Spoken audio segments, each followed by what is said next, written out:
13장. 여호와께서 모세에게 말씀하여 이르시되 사람을 보내어 내가 이스라엘 자손에게 주는 가나안 땅을 정탐하게 하되 그들의 조상의 감은 각 지파 중에서 지위가 안 된 자 한 사람씩 보내라. 모세가 여호와의 명령을 따라 파란 광야에서 그들을 보냈으니 그들은 다 이스라엘 자손의 수령된 사람이라. 그들의 이름은 이러하니라. 르우벤 지파에서는 사쿨의 아들 삼무아요, 시몬 지파에서는 호리의 아들 사밧이요, 유다 지파에서는 여분네 아들 갈렙이요, 이사갈 지파에서는 요셉의 아들 이갈이요, 에브라임 지파에서는 눈의 아들 호세아요, 베냐민 지파에서는 라브의 아들 발디요, 스물론 지파에서는 소디의 아들 갓디엘이요, 요셉 지파 곧 므낫세 지파에서는 수시의 아들 갓디요, 단 지파에서는 그말리의 아들 암미엘이요, 아셀 지파에서는 미가엘의 아들 수들이요, 납달리 지파에서는 윕시의 아들 라비요, 갓 지파에서는 마기의 아들 그우엘이니 이는 모세가 땅을 정탐하러 보낸 자들의 이름이라. 모세가 눈의 아들 호세아를 여호수아라 불렀더라. 모세가 가나안 땅을 정탐하러 그들을 보내며 이르되 너희는 네겝길로 행하여 산지로 올라가서 그 땅이 어떠한지 정탐하라. 곧 그 땅 거민이 강한지 약한지 많은지 적은지와 그들이 사는 땅이 좋은지 나쁜지와 사는 성읍이 진영인지 산성인지와 토지가 비육한지 메마른지 나무가 있는지 없는지를 탐지하라. 담대하라. 또 그 땅의 실과를 가져오라 하니 그때는 포도가 처음 익을 즈음이었더라.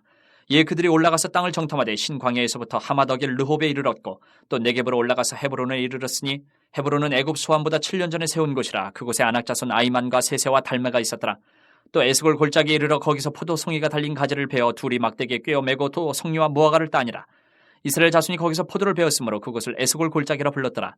40일 동안 땅을 정탐하기를 마치고 돌아와 바란 광야 가데스에 이르러 모세와 아론과 이스라엘 자손의 온 회중에게 나와 그들에게 보고하고 그 땅의 과일을 보이고 모세에게 말하여 이르되 당신이 우리를 보낸 땅에 간즉 과연 그 땅이 젖과 꿀이 흐르는데 이것은 그 땅의 과일이니이다. 그러나 그 땅 거주민은 강하고 성읍은 견고하고 힘이 클 뿐 아니라 거기서 아낙 자손을 보았으며 아말렉인은 남방 땅에 거주하고 헤딘과 여부수인과 아모리인은 산지에 거주하고 가나안인은 해변과 요단가에 거주하더이다. 갈렙이 모세 앞에서 백성을 조용하게 하고 이르되 우리가 곧 올라가서 그 땅을 취하자 능히 이기리라 하나 그와 함께 올라갔던 사람들은 이르되 우리는 능히 올라가서 그 백성을 치지 못하리라. 그들은 우리보다 강하니라 하고 이스라엘 자손 앞에서 그 정탐한 땅을 악평하여 이르되 우리가 두루다니며 정탐한 땅은 그 거주민을 삼키는 땅이요 거기서 본 모든 백성은 신장이 장대한 자들이며 거기서 네피림 후손인 아낙 자손의 거인들을 보았나니 우리는 스스로 보기에도 메뚜기 같으니 그들이 보기에도 그와 같았을 것이니라. 14장. 온 회중이 소리 높여 부르짖으며 백성이 밤새도록 통곡하였더라. 이스라엘 자손이 다 모세와 아론을 원망하며 온 회중이 그들에게 이르되 우리가 애굽 땅에서 죽었거나 이 광야에서 죽었으면 좋았을 것을 어찌하여 여호와가 우리를 그 땅으로 인도하여 칼에 쓰러지게 하려 하는가. 우리 처자가 사로잡히니 애굽으로 돌아가는 것이 낫지 아니하랴. 이에 서로가 말하되 우리가 한 지휘관을 세우고 애굽으로 돌아가자 하며 모세와 아론이 이스라엘 자손의 온 회중 앞에서 엎드린지라. 그 땅을 정탐한 자 중 눈의 아들 여호수아와 여분네 아들 갈렙이 자기들의 옷을 찢고 이스라엘 자손의 온 회중에게 말하여 이르되 우리가 두루 다니며 정탐한 땅은 심히 아름다운 땅이라. 여호와께서 우리를 기뻐하시면 우리를 그 땅으로 인도하여 들이시고 그 땅을 우리에게 주시리라. 이는 과연 젖과 꿀이 흐르는 땅이니라. 다만 여호와를 거역하지는 말라. 또 그 땅 백성을 두려워하지 말라. 그들은 우리의 먹이라. 그들의 보호자는 그들에게서 떠났고 여호와는 우리와 함께 하시느니라. 그들을 두려워하지 말라 하나 온 회중이 그들을 돌로 치려 하는데 그때 여호와의 영광이 회막에서 이스라엘 모든 자손에게 나타나시니라. 여호와께서 모세에게 이르시되 이 백성이 어느 때까지 나를 멸시하겠느냐. 내가 그들 중에 많은 이적을 행하였으나 어느 때까지 나를 믿지 않겠느냐. 내가 전염병으로 그들을 쳐서 멸하고 내게 그들보다 크고 강한 나라를 이루게 하리라. 모세가 여호와께 여짜오되 애굽인 중에서 주의 능력으로 이 백성을 인도하여 내셨거늘 그리하시면 그들이 듣고 이 땅 거주민에게 전하리이다. 주 여호와께서 이 백성 중에 계심을 그들도 들었으니 곧 주 여호와께서 대면하여 보이시며 주의 구름이 그들 위에 섰으며 주께서 낮에는 구름 기둥 가운데에서 밤에는 불 기둥 가운데에서 그들 앞에 행하시는 것이니이다.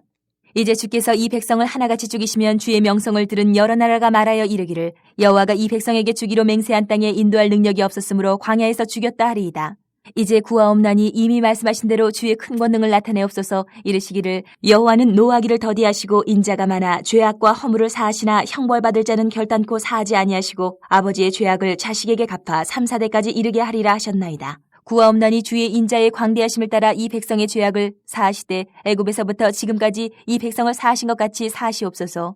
여호와께서 이르시되 내가 내 말대로 사하노라. 그러나 진실로 내가 살아있는 것과 여호와의 영광이 온 세계에 충만할 것을 두고 맹세하노니 내 영광과 애굽과 광야에서 행한 내 이적을 보고서도 이같이 10번이나 나를 시험하고 내 목소리를 청종하지 아니한 그 사람들은 내가 그들의 조상들에게 맹세한 땅을 결단코 보지 못할 것이요 또 나를 멸시하는 사람은 한 사람도 그것을 보지 못하리라. 그러나 내 종 갈렙은 그 마음이 그들과 달라서 나를 온전히 따랐은즉 그가 갔던 땅으로 내가 그를 인도하여 드리리니 그의 자손이 그 땅을 차지하리라. 아멜렉인과 가나안인이 골짜기에 거주하나니 너희는 내일 돌이켜 홍해 길을 따라 광야로 들어갈지니라. 여호와께서 모세와 아론에게 말씀하여 이르시되 나를 원망하는 이 악한 회중에게 내가 어느 때까지 참으랴. 이스라엘 자손이 나를 향하여 원망하는 바 그 원망하는 말을 내가 들었노라. 그들에게 이르기를 여호와의 말씀에 내 삶을 두고 맹세하노라. 너희 말이 내 귀에 들린 대로 내가 너희에게 행하리니 너희 시체가 이 광야에 엎드러질 것이라. 너희 중에서 20세 이상으로 계수된 자 곧 나를 원망한 자 전부가 여분네의 아들 갈렙과 눈의 아들 여호수아 외에는 내가 맹세하여 너희에게 살게 하리라 한 땅에 결단코 들어가지 못하리라. 너희가 사로잡히겠다고 말하던 너희의 유아들은 내가 인도하여 드리리니 그들은 너희가 싫어하던 땅을 보려니와 너희의 시체는 이 광야에 엎드러질 것이요 너희의 자녀들은 너희 반역한 죄를 지고 너희의 시체가 광야에서 소멸되기까지 40년을 광야에서 방황하는 자가 되리라. 너희는 그 땅을 정탐한 날 수인 40일의 하루를 1년으로 쳐서 그 40년간 너희의 죄악을 담당할지니 너희는 그제서야 내가 싫어하면 어떻게 되는지를 알리라 하셨다 하라. 나 여호와가 말하였거니와 모여 나를 거역하는 이 악한 온 회중에게 내가 반드시 이같이 행하리니 그들이 이 광야에서 소멸되어 거기서 죽으리라. 모세의 보냄을 받고 땅을 정탐하고 돌아와서 그 땅을 악평하여 온 회중이 모세를 원망하게 한 사람 곧 그 땅에 대하여 악평한 자들은 여호와 앞에서 재앙으로 죽었고 그 땅을 정탐하러 갔던 사람들 중에서 오직 눈의 아들 여호수아와 여분네 아들 갈렙은 생존하니라. 모세가 이 말로 이스라엘 모든 자손에게 알림해 백성이 크게 슬퍼하여 아침에 일찍이 일어나 산 꼭대기로 올라가며 이르되 보소서 우리가 여기 있나이다. 우리가 여호와께서 허락하신 곳으로 올라가리니 우리가 범죄하였음이니이다. 모세가 이르되 너희가 어찌하여 이제 여호와의 명령을 범하느냐. 이 일이 형통하지 못하리라. 여호와께서 너희 중에 계시지 아니하니 올라가지 말라. 너희의 대적 앞에서 패할까 하노라. 아말렉인과 가나안인이 너희 앞에 있으니 너희가 그 칼에 망하리라. 너희가 여호와를 배반하였으니 여호와께서 너희와 함께하지 아니하시리라 하나. 그들이 그래도 산 꼭대기로 올라갔고 여호와의 언약궤와 모세는 진영을 떠나지 아니하였더라. 아멜렉인과 산간지대에 거주하는 가나안인들이 내려와 그들을 무찌르고 호르마까지 이르렀더라.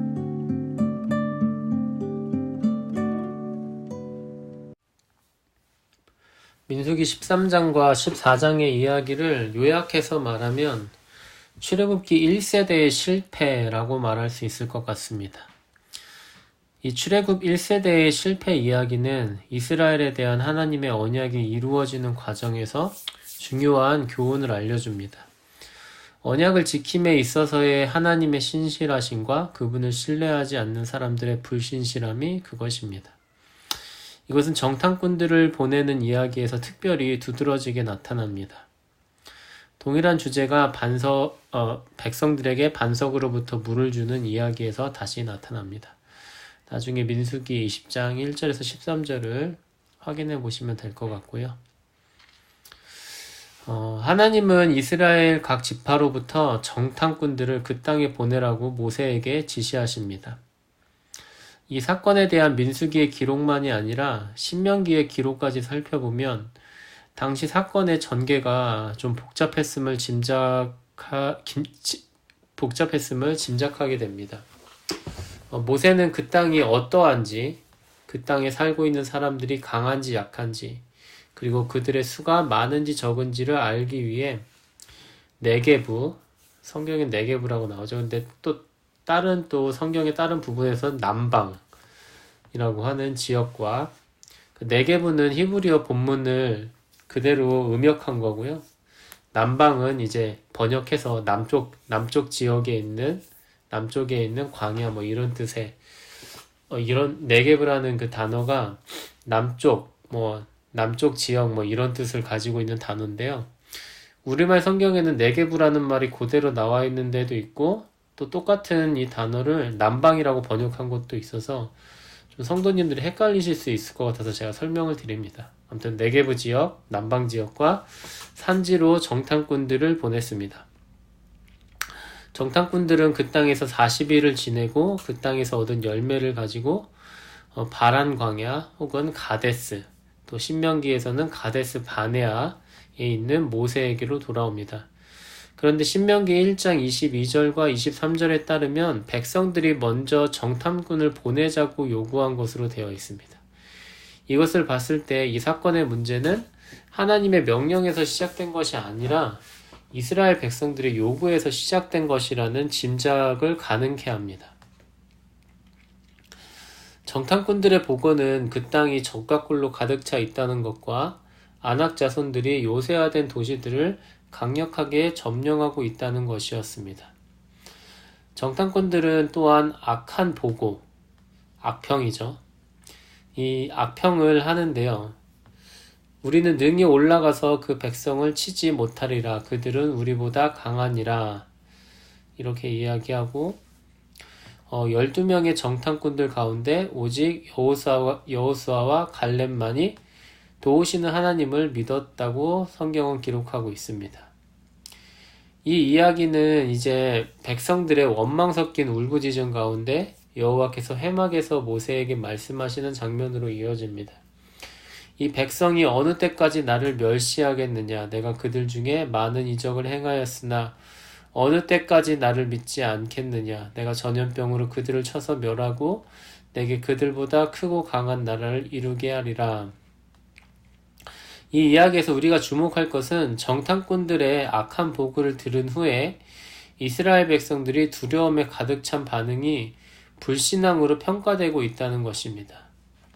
원망과 두려움에 빠진 이스라엘 백성들에게 여호수아와 갈렙이 했던 말에서 우리는 그러한 평가를 직접적으로 확인할 수 있는데요.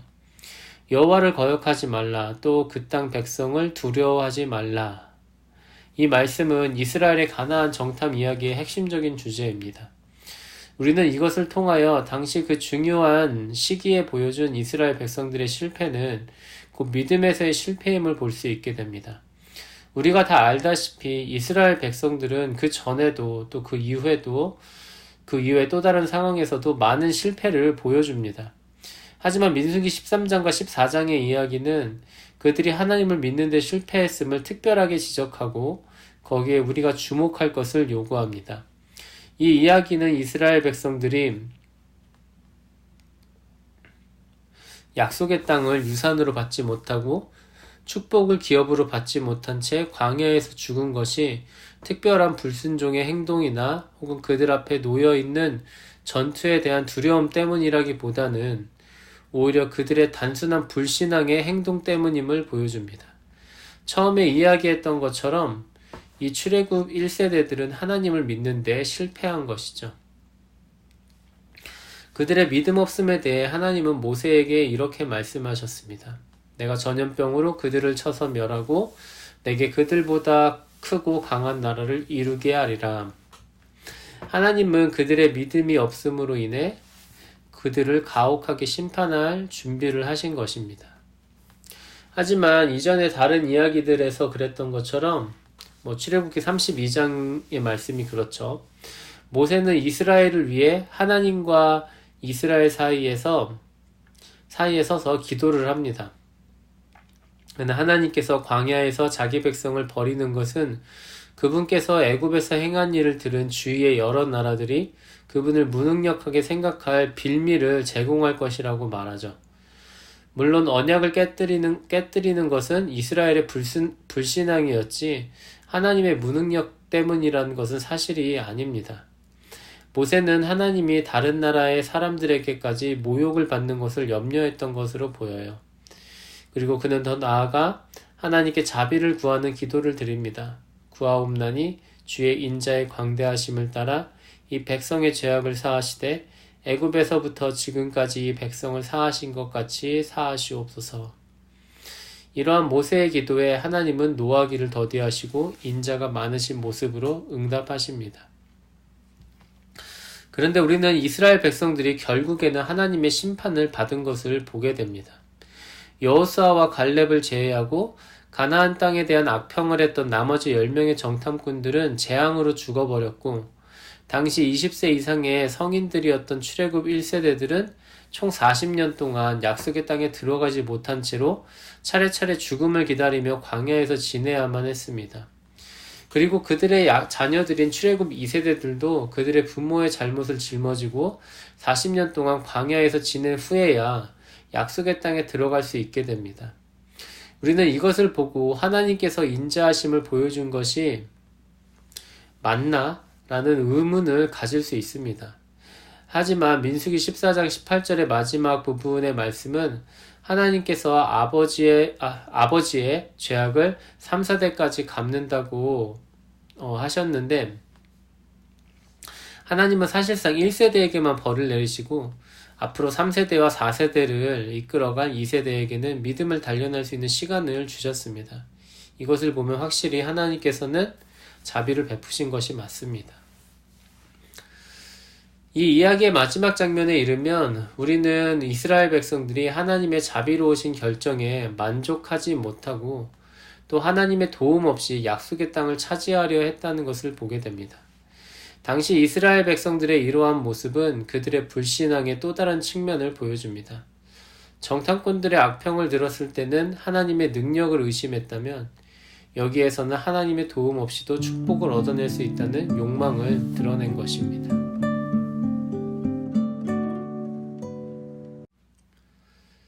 앞서 13장과 14장의 말씀을 해설할 때 우리는 민수기와는 달리 신명기가 같은 사건을 다르게 기록하고 있다는 것을 잠깐 언급했습니다. 민수기에서는 하나님께서 가나안 땅에 정탐꾼을 보내라는 명령을 하신 것만 기록되어 있습니다.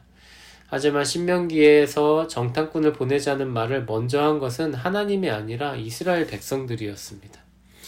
우리는 이렇게 같은 사건을 놓고 다른 두 개의 기록이 있다는 것에 의문을 가지지 않을 수 없을 것입니다. 왜 민수기와 신명기는 같은 사건을 놓고 서로 다른 기록을 말하는 것일까요?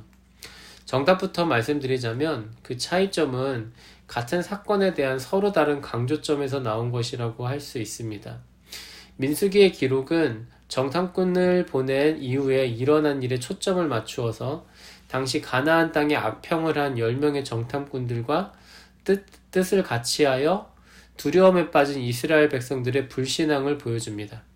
반면에 신명기의 기록은 가나안 땅에 들어가기 전에 정탐꾼을 보내자는 요구를 한 것이 당시 이스라엘 백성들의 불신앙의 시작이었음을 보여준 것입니다. 민수기와 신명기의 기록 모두 당시 가나안 백성들의 강대함에 대해 두려움에 빠진 것 자체가 하나님께 대한 불신앙임을 동일하게 지적합니다. 민수기는 여호수아와 갈렙의 말을 빌어서 여호와를 거역하지는 말라, 또 그 땅 백성을 두려워하지 말라라고 말씀하고 있고요. 신명기는 모세의 말을 빌어서 너희의 하나님 여호와께서 이 땅을 너희 앞에 두셨은즉 너희 조상의 하나님 여호와께서 너희에게 이르신 대로 올라가서 차지하라. 두려워하지 말라, 주저하지 말라라고 말씀합니다.